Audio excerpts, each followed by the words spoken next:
lwankya Emikolo jituuse Precious Remmy essanyu limuta ate ye omukyala Vivian tendo ekyaliko takikkiriza ebya edidye nabyo tetubireseyo n'amawulire amalala mangi gabeera wano wokka ku Clarity 256 n'enkwebaza gwe omulungi eyasalawo okutugoberera negamba okola kyamanyi nnyo nnyini ddala okubeera nga you chose the one stop Clarity Center okubeera nga tukutuusako information etambudde within the country and even around the globe n'enkwebaza emirimu gyonna gy'otuusizaako engalo neneebaza ne Mukama Katonda ate akunkumidde gwe omulungi omugoberezi waffe negamba okola kyamanyi nnyo nnyini ddala gwatanaba subscribing please subscribe notification bell ebeerawo kekade akadirirawo ate netyoka tubeera nga tebya information tubitandikira nga tutandikidde ku saidi omukyala the beautiful Precious Remmy omubwat mukyala binde banaye tumenye ekyo tulekekye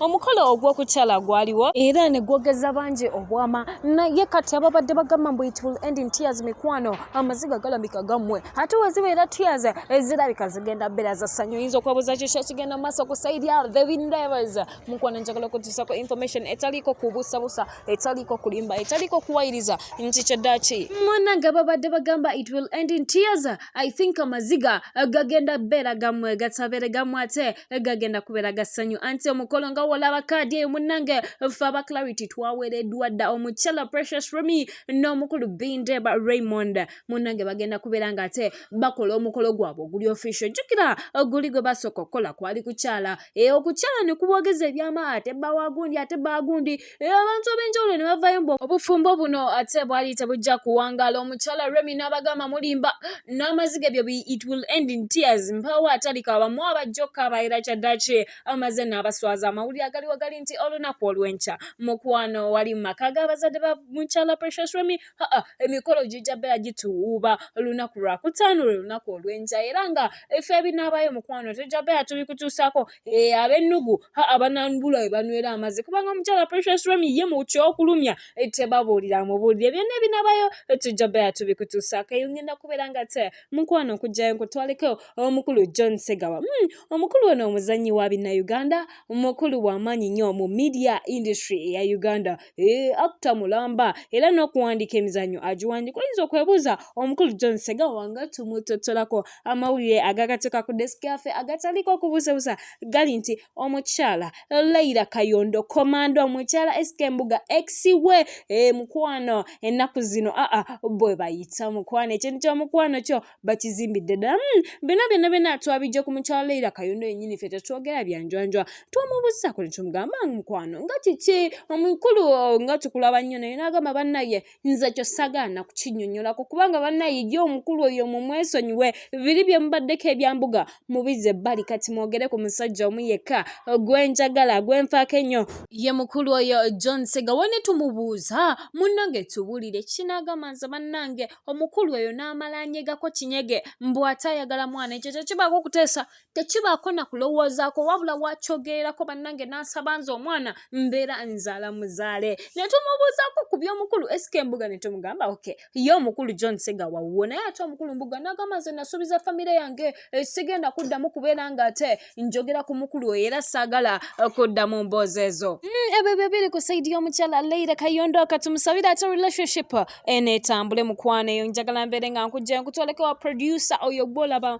mirundi mingi ba producers bangi batini nnyo abamanyi faces ezo eziri emabega w'ennyimba hits ez'amaanyi mu ggwanga muno naye ate nga nabo babeera n'ebibanyigiriza mu kaseera kano omwami oyo ogwolaba ku screen alina omukulu Grenade yoyo omukulu amanyikiddwa nga ADD oyo gwowulya mu buyimba bwa Palaso ng'agamba ADD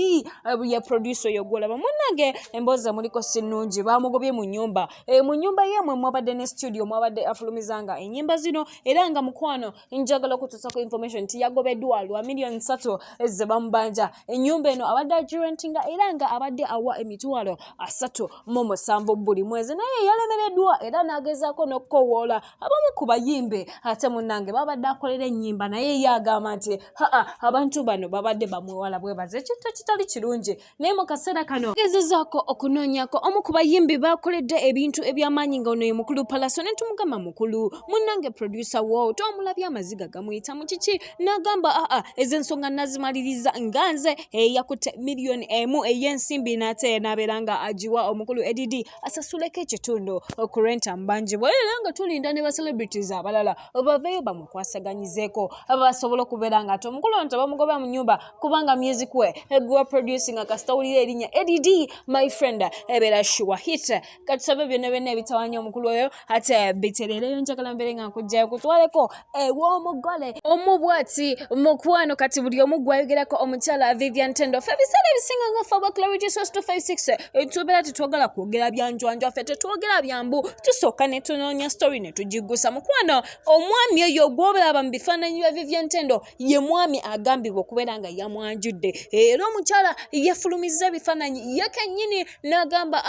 today I made the vows naye mukwano nze nkugamba munnange ebiri ku ground abantu bagamba omukolo okutabadde gomesi omukolo okutabadde kuba senga baba mikwano mukolo kiguno abantu ab'enjawulo babadde batandise n'omugamba mukyala Vivian tendo tukulaba oyambadde gawuna omwami tumulabye naye ng'otulagako omugongo lwaki fesi y'omwami togimutulaga nga bagamba labika musajja wa muntu y'ensonga lwaki omukyala ono yabadde talaga fesi mukwano fe aba clarity twagezezzaako nnoonya fesi y'omukulu nga tetwagala mubeerawo mu suspense ate osanga ebba wa Vivian tendo nga tomutegeera mukwano fesi y'omukulu twagifunye era bw'atyo bwafaanana omukulu oyo agambibwa okubeera nga te yasobodde okuwangula Vivian tendo ba Facebook in-laws oba social media in-laws kati musale place omukulu bw'atyo bwafaanana naye abajjawulo balowooza bingi ku mbaga eno naye tugenda mu maaso n'okubeera nga tuzuula buli kimu kyonna kye tunaabeera tuzudde tujja kubeera tubikutuusako. That's all that we had for today. Webale kubeera nga tugoberedde okuba gye twatandikidde okutuusa wano okola ky'amaanyi nnyo nnyini ddala okubeera nga walondawo clarity source 256 gwe mukwano ali ku channel nga tonnaba subscribing please tovaako nga tokikoze mubeere bulungi ba mikwano mweraba.